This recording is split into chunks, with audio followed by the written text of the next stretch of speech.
When we first started talking about Loro, the idea of it, we were starting to see all these dishes that were meat-based, and all the dishes had like various components to make the meat taste great. Combinations of these flavors, highly acidic components, to make the fat and the meat taste great together. Could you do that with another concept? And you know, like me being a fan of uchi for years, I always loved like the acidity of everything and how much citrus is in everything. It's just so bright and the flavors are just so sharp. And then doing what I do, I deal with, you know, really high quality smoke and really fatty meats and super heavy salt. And the way that that acidity complements the fattiness of all these meats that people use in barbecue, I thought it was kind of a no-brainer, really. Like they're both protein based, and so sushi's like all fish, obviously, and like sliced to order.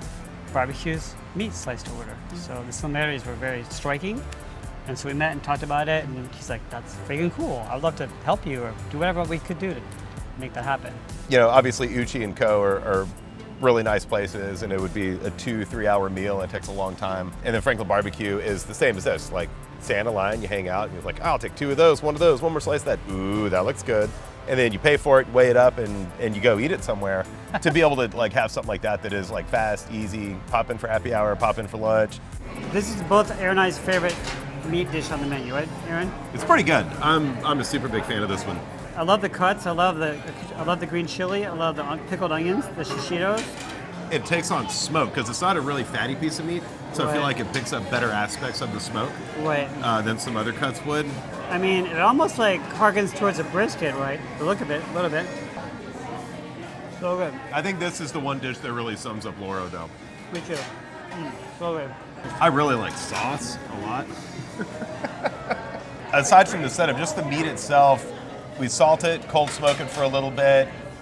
We submerge it in smoked tallow, confit it for a bit up to a certain temperature, and then we pick it up on the oak grill back there. And that's pretty much what we're looking at. That allows us to get the texture just about right while getting a good sear on the outside. And then with the shishito sauce on there and the pickled onions and stuff really pulls out some of the brightness. These are the baby back ribs. Cool thing about baby backs is it's a loin rib, so it's got like an interesting feathery texture to it. It doesn't have a lot of fat. We started doing this on Sundays and Mondays, I believe. Just kind of like, oh, it's baby back rib now. Kind of a riff on Chili's in a little bit. But they're smoked for about 2 hours on the smoker, and then they're chilled down, and then we pick them up on a grill for service. So back to the lightning fast ticket times. Something good to pick up. It's got a pineapple and tamarind barbecue sauce that's super bright, super fruity, pretty sweet. I think these ribs are awesome. People are going nuts over these things. They're the best. And pickled cauliflower, too. And this tamarind pineapple sauce is so like acidic to go with the ribs. It's Love good. it. It's perfect. And cooked perfectly. Like, it's so hard to nail baby back ribs. So you've got some acids, some pickle on the scallions, tamarind pineapple barbecue sauce, also acid, pickled cauliflower, so 3 acids with the ribs. So fat plus acid together. This next one is the salmon. I feel like if this one is kind of like my baby, this one was definitely your baby. Atlantic salmon, cured with salt and sugar for I think an hour and a half, and then smoked for like also 90 minutes. Picked up on the wood fire grill. So it's a little salty, a little sweet. It has apricot glaze on top, cucumbers, and the broth is with yuzu. It's like a yuzu ponzu sauce. So again, the acid here, acid there, and sugar with the glaze. Napkin drop.